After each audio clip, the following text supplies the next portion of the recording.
out, one of the hardest zombies maps, probably a top 3 zombies hardest maps, is Shangri-La, tied probably with Nuketown and Verrucht. But this map is insane on difficulty. What makes this map so hard? Why is this map insanely difficult to get to round 20 on? Well, we're going to explore that today.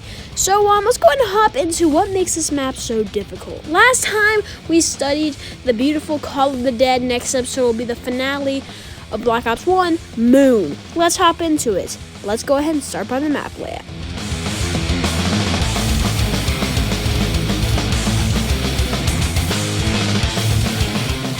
So the Shangri-La map setup is actually pretty interesting.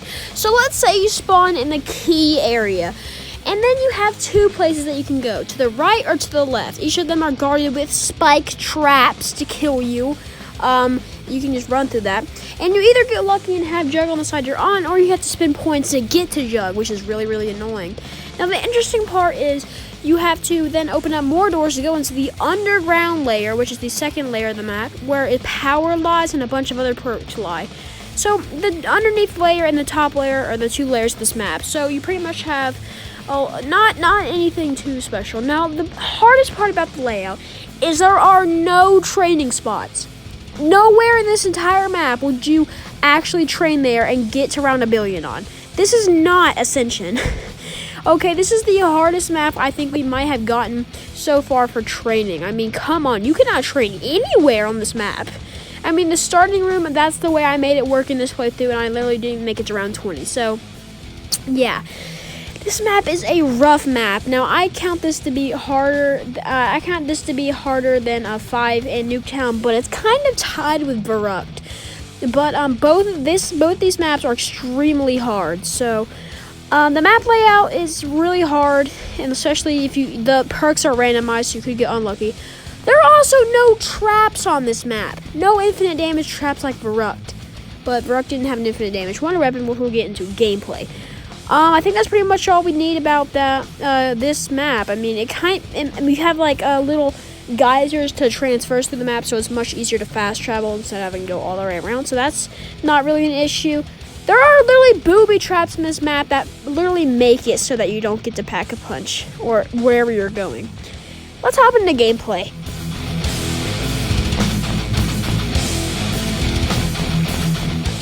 Oh boy, we're going to be on this topic for a while. Holy snap, the amount of things that make this map hard is ridiculous.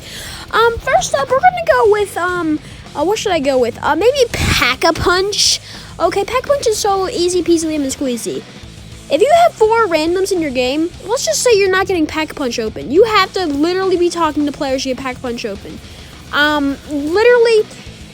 All 4 players have to stand on one thing that are all across the map, and they all stand on one. This is similar to the Die Rise Easter egg. You will not get Pack-a-Punch with randoms. You had to be in some form of communication with the other player. Because if you're not, game over. Also, this Easter egg requires 4 players, so yeah. But Pack-a-Punch is honestly extremely hard to get if you're in 4 players. Single player, it's actually pretty simple. So yeah, that's good enough. So okay, I'm not playing this map with co-op, and I'm also don't really want to play it with solo either because I will get wrecked. Let's hop into the amount of awful boss zombies. Okay, first of all, the monkeys. So anytime power up spawns, if you don't pick it up, the monkey will pick it up and start running away with it. You could kill it and get a special drop, but yeah, good luck with that. But you know, if you pick up the drop, it'll literally come and smack you and steal your points, which is illegal. Literally, that's so like, why? So even if you do pick up the drop before the monkey gets it, you will get punished. But if you kill them without them touching you, then you will get quite a lot of points. The next boss zombie is called a napalm zombie. This thing is a fire walker, and he actually has a lot of health. So if he gets near you, he'll blow up and kill you instantly. Do not care if you have PhD, he will murder you. If you walk in the fire for too long, dead. If you go near him, dead. If you kill him and you're too close, dead. That is right, you die so many times to this stupid monster.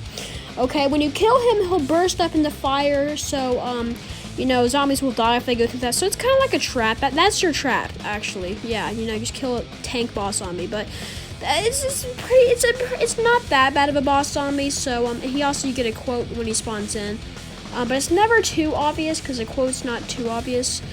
So yeah, but the next boss zombie, oh no. Well, you'll definitely know when this thing comes. He'll make a giant screech and start running at you like a bus sprinter. This man is fast. This man also has a lot of health. He will scream in your face and blind you. Literally blind you and deafen you. But he will also blind zombies. If you kill him near zombies, they will all get blinded and die, which is great. This thing is probably the most annoying out of all the bosses. I'm not sure, though. The monkeys are pestilences. But he does work to your advantage. So I think the monkeys might be the worst, actually. But what else could be bad about this map? Or hard about this map, rather. 3 boss zombies are already bad enough. Let's see what else can make this map so much more hard. So everything is hard enough. 3 boss zombies, no traps, no good training space. This is pretty bad. Good thing we have a baby maker. Yay! That's right, guys. We have a baby maker. Shoot this thing, turn the zombies into babies, and punt them across the room. I could not ask for anything else. But this thing is the greatest wonder weapon ever. You have to know what you're doing to use it because it's not a save me wonder weapon. You can't just use it and all fly away. No. Whenever you use this thing, you have to literally run into the zombies, kick them, and if they grow up, which will happen in like 2 seconds, then you'll probably die because you'll probably run into a horde full of babies, and then they'll just turn into adults and absolutely wreck you. So yeah, this thing does do infinite damage though, but that's you have to get out of the box, and honestly, this thing is pretty hard to use. I'm not gonna lie, but it's a pretty cool wonder weapon. But it's hard to use. Okay, this thing is extremely hard to use. If you try to put a napalm zombie, you'll die. He'll explode on top of you and burst into flames, and you'll probably die. Definitely die, actually. A shrieker, you just punt him, you know. Yeah, this baby maker is pretty good. I think that's all the gameplay that we have for right now. So let's go and jump into storyline and Easter eggs.